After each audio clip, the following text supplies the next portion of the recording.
Just FYI, we're recording it. All right, so welcome to Navigating Project Management, the PMBOK guide versus applying these standards to the real world, on our jobs, on our projects, right? Which can be a little complex sometimes. But before we dive into it, I want you to meet your speakers, right? And I am so excited to have CJ here. And even though you see all these acronyms after CJ's name and all of his amazing credentials, which, wow, he definitely has all the experience, the knowledge, and so much that he brings to the table. But more than anything else, the CJ that I know is a passionate educator, is someone who truly cares about providing knowledge to the world. And I think that's why CJ and I connected, because I'm the same way. It's all about really helping others learn new concepts, learn new standards, and just feel really great about the work that they're doing in the field. So that's what we're both about. And that's why not only are we becoming good friends, but we're also collaborating together. CJ, anything you want to add? Uh-oh. Voice not coming in? Yep, now it is. Coming in now? Oh, okay. We had the bad connection. All right. Yeah. I would say it was a wonderful introduction. Thank you. And likewise, you are a tremendous soul, and I'm happy to be on this webinar with you, sharing the stage and being able to shine light back to others. So thank you for this. Absolutely. Thank you for joining us. Well, before we get too deep into the webinar, you have an opportunity to follow both of us. I'm mostly under 3T Career Institute, and CJ is under his, and I'm sorry if I probably can't say your name perfectly, but it's Cecilio. There you go. All right, Cecilio. So you can find him under Cecilio or Creative Adaptive Thinking on YouTube. And you guys have to check out his YouTube page, because wow, he drops knowledge and training all the time and has a great following too. So follow us on here so that you can see all the great things that we put out there. Getting to this webinar is to really delve into the world of project management, but specifically focusing on the PMBOK guide. Now, I want to sort of put a disclaimer out there, right? PMBOK guide is one of the standards of project management. There are many other ones out there. So, you've got Prince 2, you have ITIL, which also focuses on project management. You have APM, but today our discussion will be on the PMBOK guide and its standards. And really, we're going to focus on and answer the questions around alignment. How do we take these standards, the PMP and what we've learned in our training classes, and help our organization achieve its objectives, bring business value? That's what it's all about. So if this concept or the PMBOK guide is new to you, let's dive into where it all started. So in 1969, right, that's actually before I was even born, PMI was established, and the PMBOK guide, the first version, was introduced to the world. Now, it's a book that's about 600 pages long. They did condense it, I have to say, with the 7th edition. But, it started at just some simple standards, and now we have evolved to the 7th edition. Now, it is globally recognized. Wherever you go, you say PMP, they know what you're talking about. But is it flawless? Right? And that's exactly where we're going to dive in. And here's an interesting fact. When Apollo took off, that's when PMI was established. So, right, that's a fact that you know now. So CJ, let's answer some questions for our audience. First question here is, how have you balanced the PMBOK guide standards with real-world project management applications? And if you talk about some of the challenges you faced with that. Before I answer that question, I just want to get something real quick. One sec. Yes. Is it a PMBOK guide? I'm sure you have all the editions, 1 through 7. This is the 6th edition, and this is the one most people know. The 7th edition is out, which is now standards based. It's back down to 100 pages, but I wanted to show you guys a copy of the very first PMBOK guide. Wow. And I want you to see how thin the PMBOK guide. It was only, what is this, 30 pages? 48 pages if you include the index and you know, so it's grown over the years. Now, I wanted to bring that up to say, over the years, the way PMI sort of creates the PMBOK guide, they go out, they, you know, will poll the project management community, ask them, what are you seeing? What changes are you seeing in project management? What should we do? What's no longer good? What should we add, change, delete? There's a big process where there's comments that are put in, it's come back, and it grows and it grows. And now from the 6th to the 7th, they've gone to a standards base where it's less prescriptive and it's more like, hey, here's what you do. But let me answer this question about like how I've balanced this PMBOK guide standards with real world project management applications. And I will say that the PMBOK guide is sort of like a tool. Just as you mentioned that there's multiple methodologies, IPMA, the Prince 2 methodology, it's kind of like, well, if I have a pliers and I had to hang a picture on the wall, I could still hammer that nail with my pliers. And if I had a screw, I could still take that pliers and I could still turn the screw if I needed to. Now, it may not be the best tool for that application, but sometimes you have to use what you got.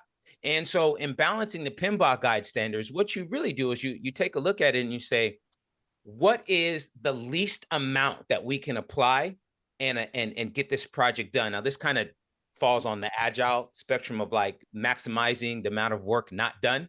But that's the idea. We don't need to overcomplicate it. We're not building a rocket ship like, you know, what they're doing with the Apollo. We are, you know, whatever it is that we're doing, we may not need all 49 processes. So I use that PMI's term tailoring. When people ask me, how do I balance? I always say tailor. Just like getting my suits done, or I can't just go buy a shirt off the rack because it's not going to fit here. My neck is too big or my legs are too bad. Just, you know, so I've got to go get it tailored. And it's the same way. Tailor your processes. Don't use all 49. And of the 20 something that you will use, you know, make sure that, you know, some are in depth and some are, you know, high level.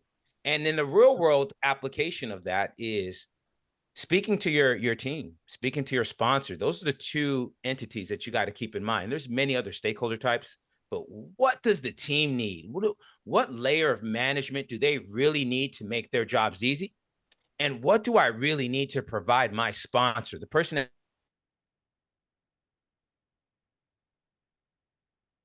success of this thing? What do they need in order to feel comfortable about the progress and the management of it? And that's really the balance. Is you've got to just speak to the people, find out what they know, and use your best judgment to fill in the gaps. I love that. And here's another thing that happens. You might come in with your PMBOK and you might say, here's all the standards and I'm going to help my organization. We'll follow everything. And you'll get a bunch of pushback, right? And that happens, CJ. And that's where you have to use those soft skills, your power skills, to first get your organization ready to accept the standards to begin with. Wouldn't you say so, CJ? I would say, and so in your second question, you ask, are there any specific challenges that you face? Well, those are the biggest challenges, is sort of understanding, how do I call this document that we need, that I call the North Star, because most people understand that that's our North Star, but PMI calls it the charter. So if people have never heard of that word, should I just go call it a charter? Should I bring up this formal document, or should I just make sure that we have something that everybody can anchor to, and we know that this is our main goal? So that's that. In essence, that's what you're saying. It's sort of like, you know, the idea of the understanding is between the people. It doesn't have to be a specific word, but make sure that folks know what you're talking about. Connect with them on a human level, and that's really what's going to help. So that's the biggest challenge, is typically taking all of this scientific methodology, all of this big chunk of knowledge, and giving it to the people in their own language. I love that. Simplifying something that's really complex, and communicating it in a way where you don't have to use the same terminology, as long as it provides the benefit of that standard or that process to your project. I love it. And so that brings us to our next slide, which is, in reality, the PMBOK guide is theoretical. It's like a map. But in real world, what we're saying to you is it requires adaptability. Figure out your organization's culture. Like CJ said, who are your stakeholders? Who are your sponsors? Do they even know what the PMBOK guide is? Do you need to coach them? Do you need to help them understand so that you can then guide them in using these global golden standards, right? And part of it also is that you are going to come across some project management issues that the PMBOK doesn't have any standard for. Wouldn't you say so, CJ? Like, how many times do we face those things on projects where there isn't a standard for it? We just have to use our experience and knowledge. Yeah, oftentimes. I mean, at the end of the day, we are dealing with people. It's funny, 20, 25 years ago, when I decided to get into project management, I said, I don't want to manage people. I just want to manage the project. And boy, was I wrong, right? It doesn't work that way. You're still dealing with people. And so when you realize that, well, people, we all are humans, and we have emotions, and we have good days and bad days. And when you think about risk, those of you, your PMI folks who are on the call right now that have either gone through the training or you have your PMP and you think about risk management, I will tell you that, your people are the biggest risk, because they may not be feeling good. They may be feeling really good, or you put two different stakeholders together, now they act different. So I love the third icon that you have there, that global icon that shows the real world requires adaptability, because at the end of the day, you are adapting your personality. You're adapting how you say things, maybe not what you say, but how you present it, when you present it, all based on which stakeholder you're dealing with and at what point in time. Yeah. So, for sure, a lot of what happens in our project management is the skill set that we bring that there's no standard for. It's not in the PMBOK. It's not there. Yeah. Thank you for sharing that. To have the 36 months of experience in order to qualify for the PMP, right? Because it's like, well, go out there and get your feet wet and see what's really happening. Yeah, yeah, and we're gonna dive into that, because that's a really good thing that you brought up, the experience part of it. But at the end of the day, what CJ and I are saying is that projects are unique. The PMBOK guide is universal. They've created these standards, and it's one size fits all approach may not apply to projects, to these projects that are so unique. And when we talk about projects, they're not just IT projects. These could be marketing projects, real estate projects. These could be innovations, right? And it could be that these new innovations that you might have to use part agile, part predictive, some sort of hybrid, throw out any kind of planning, you go with the team, or you're dealing with team members who are in different time zones, different countries, different languages. Talk about complexity that we have to deal with. So yes, it's your standard, but know the standard well enough to know how to manage your project's complexity by applying what you need and not everything, is what we're saying to you. And that brings us to our next question. Thank you, CJ. And that's, what are some common pitfalls you have noticed when applying or implementing the PMBOK guide? Any thoughts? Well, I'm gonna have to answer this question as a new PM. I got to go back to when I first started, because now again it's sort of like, well, I have all these tools. I'm fortunate enough to have been doing this long enough, whether it's design thinking, Six Sigma, change management, which is different from change in projects, right? But whatever I'm faced with, I have some tool in my tool bag that I can utilize.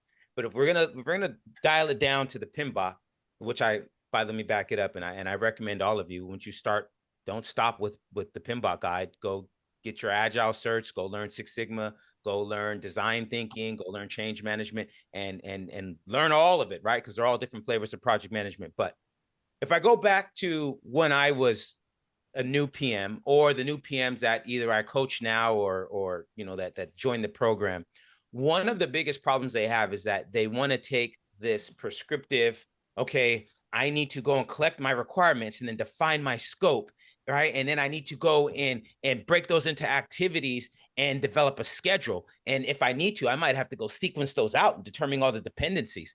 Then I need to go put cost to all of those and come up with the budget. And then I need to go determine my quality features, figure out all of my resources, who am I going to communicate with, all of my risk, positive and negative, you know, what am I going to buy in my procurement, what, you know, and who are my stakeholders. And the problem with that is that your projects, first of all, don't run in a fashion where you're just going to plan and then you're going to do, and then you're going to check and you're going to be done. What's going to happen is you're going to start planning. And when you get to a certain point where you can actually begin the work, you're going to begin that work, and you're still going to be planning at the same time. And by the way, the project happened back here, right? When you guys started planning, you're already spending money. You're expending resources, right? So trying to do things in a very linear fashion, it doesn't really work. You have to be able to, you know, sort of see the forest from the trees, and you have to be able to think about big picture and then dial in. And so I would say the common pitfall is the inability to flex. And when I say flex, come from the weeds and then go back into the canopy of the rainforest and then come back down to the weeds, and like being able to come up and down in a very graceful manner. That takes time. And so that's the biggest pitfall that I've noticed, is that either they're very, as a new PM, you're very rigid in your approach and you want to use all of these tools in the right way, or you're very sort of laissez-faire and just, you know, you kind of let everything roll the way, you know, on its own. So having that blend of going back and forth is a big challenge for people. You know, I love that you said that. And I have to say, I've fallen into that pitfall of I need to plan for my project, but then now my project has started and my client wants things from me, but I haven't finished creating my project schedule. I'm like, oh my God, and my charter isn't signed, but people are ready to start things. And I have fallen into that pitfall. And I've sort of had to pause and say, okay, the charter will get signed, and I only know 25% of my schedule right now. I'll deal with the rest later. Let's just continue. But yeah, I think the reality of it is, as a PM, right when you come in, your client wants to see the full product on day one. And that's not realistic, right? That doesn't happen. So what I've done, and I'm going to ask you this question, CJ, is I've sort of created that, I've had that clear communication. I know that you want the final product yesterday. However, here's everything that needs to happen before I can get you that. And so those expectations from our clients and customers who want us to just come and run things, and how do we navigate that?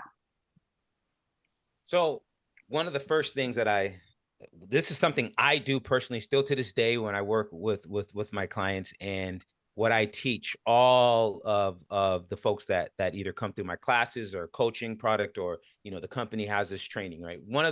This is the first thing.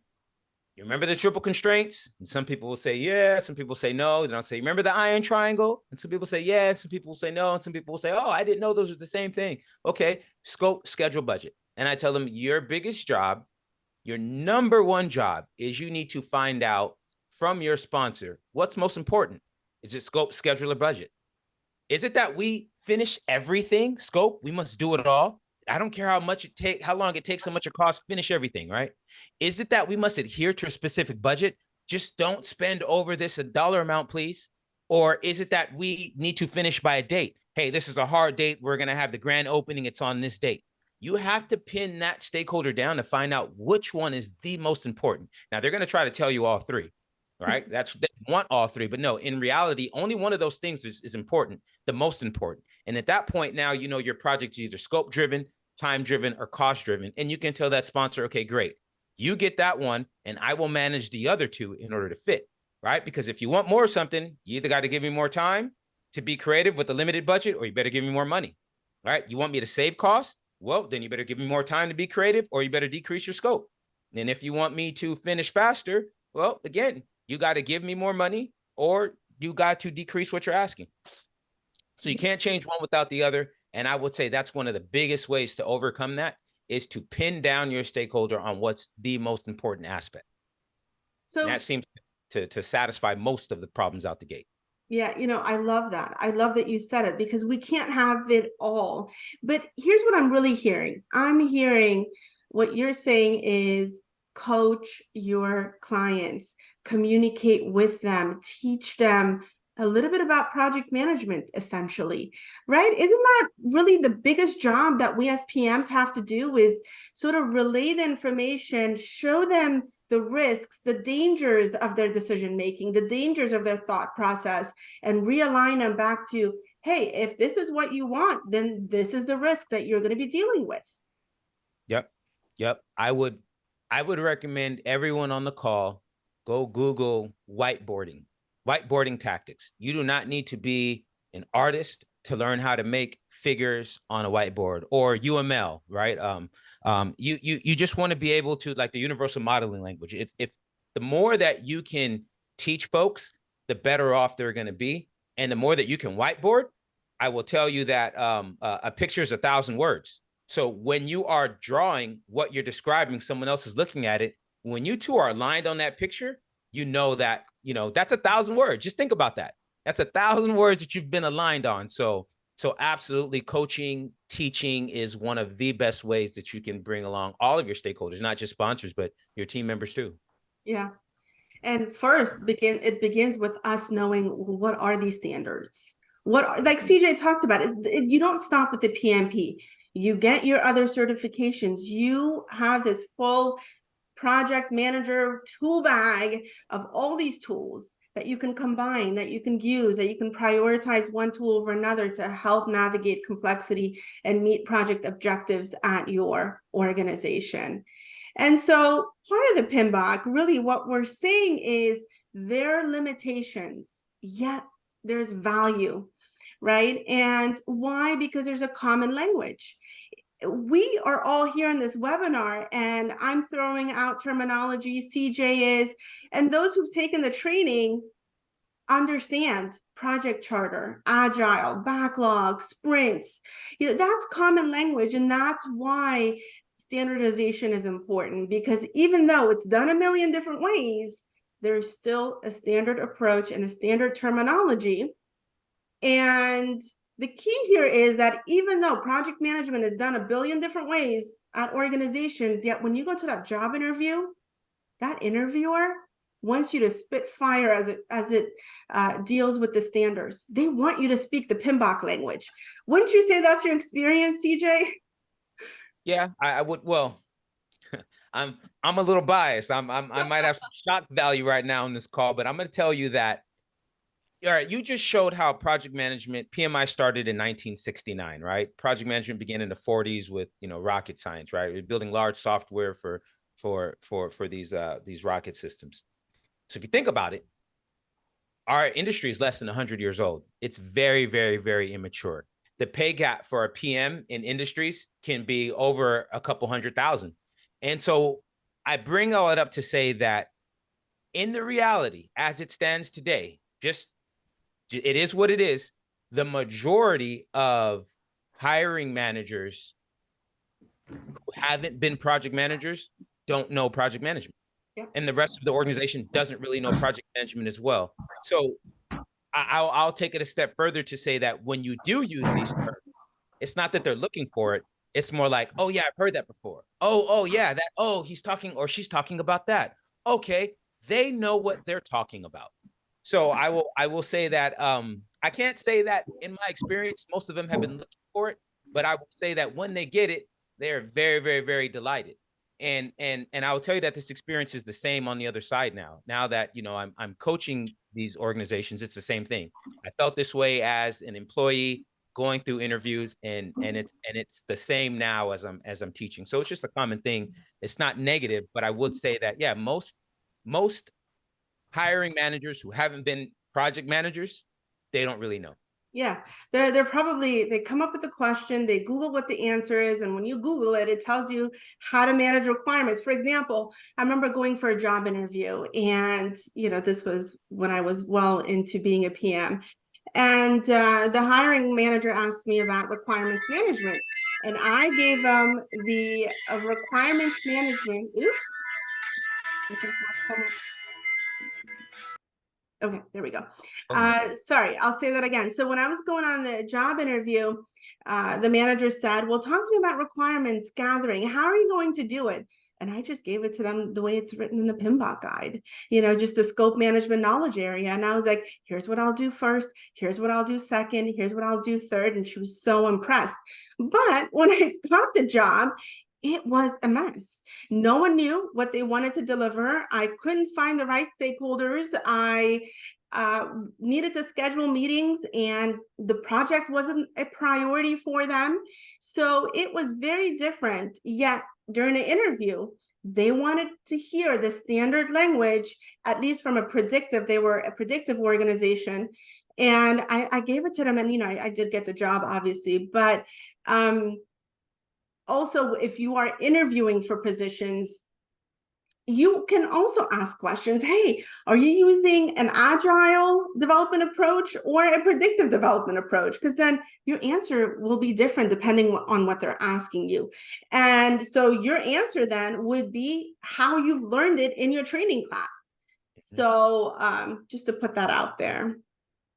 No, you're absolutely right. And one of the things, any of you all on the call who already hold your PMP and you're thinking about becoming a trainer, or when you are either training folks in an informal capacity, like let's just say you're coaching your team or you're coaching your sponsors, one of the biggest things is if you can, what I always call anchor your language. So you want to teach them what these terms are. And I know we were talking about interviewing and this wouldn't necessarily happen there, but you want to anchor those terms. And so I talked about this earlier as a charter. Many of you, when you start your projects, you don't get a charter. You might be in a quarterly review meeting, or you might get an email from your head person that says, hey, you've been assigned to this project. So that's the idea of making sure that there's some sort of connection between this standard language that we have and then what everybody actually understands it to be.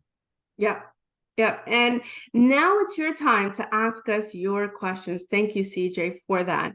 What are you thinking about? What are your thoughts about the PMBOK guide versus its application on your projects? What are you dealing with right now at your organization, and how can we help you? So you can either type your question right in the chat box or raise your hand and ask us whatever you're thinking about. Yep, ET, go ahead.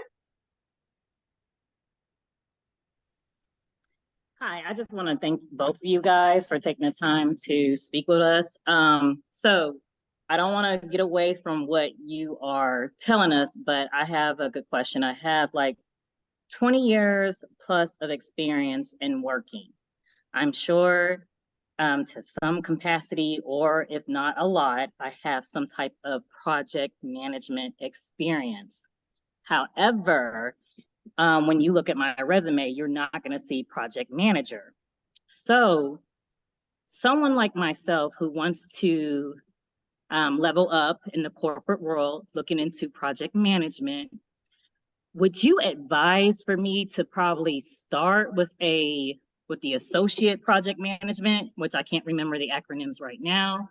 Or would you say I should look into being a PMP? Like, what's the best track I should go? I'll jump at this one, MJ, if you don't mind. I will say if you have your 36 months of project experience and you get 8 years, right? So we're in 2023. We can go back to, and we're coming up in October. So let's say go back to November of 2015 to now. Can you find 36 months of a project that you were a part of? You didn't necessarily have to be the PM for all of the 36 months, but were you part of a project team doing project work? And so if you can answer that, then go for the PMP. If you can't, then I would still say go for the CAPM, because you will have at least that baseline knowledge. The other thing that you may want to do is join a local chapter, or talk to a couple project managers that about your experience. Like, ask them for an informational interview. Sit down for 30 minutes. Sit down with your resume. You describe your experience. They will translate it into project experience that you will then be able to go back and rewrite your resume, as a targeted one for those project management positions. So that would be my advice to you. Yeah. Okay, thank you. This is being recorded. Will we be able to get the recording so that I can definitely have that information? Yes, it is being recorded. And I also want to add this. I saw this the other day, a tip someone gave me. I don't know if you're using ChatGPT. I think you can go to Google, type ChatGPT, and what you can do is you can say, hey, can you create me a project management resume based on this experience? Copy and paste your experience inside of it. And apparently, I haven't done this, but apparently it creates it for you. So then what you'll see is how what you do aligns to project management. And like CJ said, sometimes we just need a little bit of coaching for someone to look at our resume and say, hey, look, you do have the experience. See this process, this thing that you did right here, that's creating a charter, but it doesn't say the word, but that's what exactly what you're doing. So one, you can do that. Also taking a training class, whether that's for the CAPM Certified Associate Project Management Professional or the PMP, which sounds like you qualify already for. Those classes will also help you understand if your experience aligns to project management. So that will be also helpful. I'm saying ET. I apologize. I don't mean to just call you ET, but find me on LinkedIn. Reach out to me if you have questions or you need help. Happy to answer anything. And if I don't know, I'm sure someone in my network is going to be able to help you. Oh, I love that. I love that we're helping people, changing lives. Awesome. Anyone else? Anyone else with questions?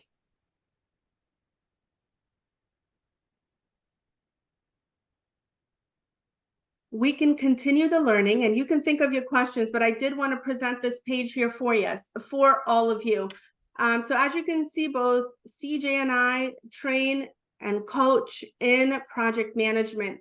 I have a training class coming up October 3rd. That's just right around the corner. So if you want to join, let me know really quickly. But our next webinar topic is on building an IT project management career. So we're going to talk about how do you even navigate that, right? How do you become an IT project manager and what you need to know? So save that date. It's going to be October 12th at 12 p.m. But we also have some of classes that CJ is teaching, Agile Product Management. That's coming up on October 12th through November 14th. And then CJ's teaching two. Are those weekend classes, CJ? There's one PMP course that, okay. Yeah, the 12/4, December 4th to December 6th, that's Monday through Thursday. And the second PMP course is a weekend class, that December 9th and 10th, and then December 16th and 17th. But the Agile Product Management course at Cal Berkeley, those are Tuesdays and Thursdays from 6 to 9 p.m.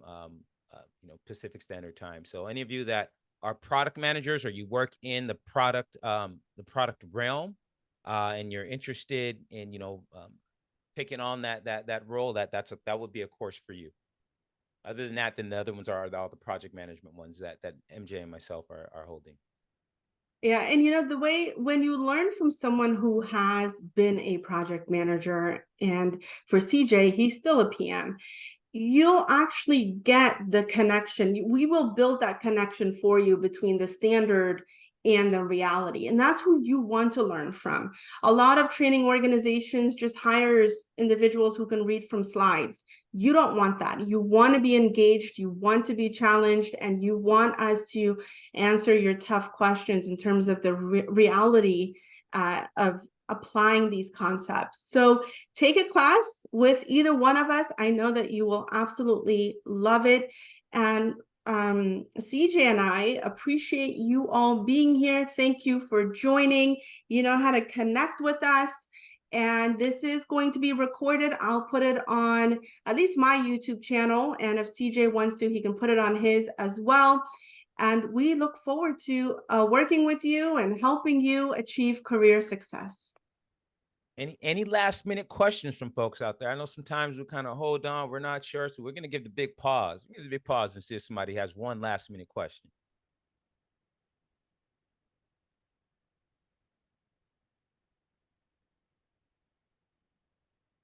All right, they passed the pause. Hey, when you're with your teams, you need to do that. Give them a second, 7 seconds. 7 Thank you all. seconds. Thank you. Thank you so much, CJ, for being here. Thank you, all of you, for joining today. We keep it nice and short, transparent, happy. Oh, Brian, did you have a question? All right, sounds like, all right, go ahead, Brian. Sorry, I was having some issues trying to figure out how to use Zoom, so tailored to Teams.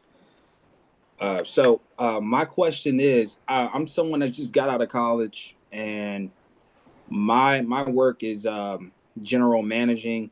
So I'm dealing with people all the time. I also have my own team, so I have to kind of align my goals of what I need to achieve metrics wise with the team, and to kind of push them in a direction that I need stuff to go in. What is my first step? What should I do to get myself in, to project myself into the project management world? Okay, the first advice I'm going to give you has nothing to do with project management, and without knowing any of your style, maybe it's just a tweak in your wording. But I don't want you to push your team anymore. I want you to pull your team. I want you to show them what you want them to do, how it should be done, why it should be done, and why you're so passionate about it, and why they should be passionate about it too. And then you walk forward and you watch them follow. Most people are going to do the opposite, and we're taught that. We're taught to push our teams. So I just want you to make that change. That's the first one, because as soon as you make that change, you're going to become the person that everybody wants to request. They want to be on your team, and that's the first start. Second part then is identifying what you've done with your team that actually constitutes a project, and seeing how much of that experience that you can put on an application. So if you just got out of college, then it sounds like you're going to be a CAPM candidate, which in that case, you don't need any project experience. You just need 23 contact hours. So sitting in courses like these, or not this webinar, but sitting in one of the courses like you saw earlier for 23 hours will get you the requirement to get your CAPM and move you on in that world. But pull your team, man. If you pull your team, you're going to shoot up much faster than if you try to push them up. Okay, makes sense. Great question, Brian. And for you to be a young career professional, or just graduating from college and managing your own team. I don't think I managed my own team until I think maybe 8 years into working on projects. So that's something to be celebrated. So I think you've got all the skills, just a little bit of tweaking, like CJ said, and you're going to find success. Thank you. Yeah, absolutely. Well, thank you all. Look forward to seeing you all in the next webinar. And until then, stay safe and stay connected with us. Yes, connect with me on LinkedIn. There's only 2 Cecilios in the world on LinkedIn. So it's not hard to find. Thank you, everyone.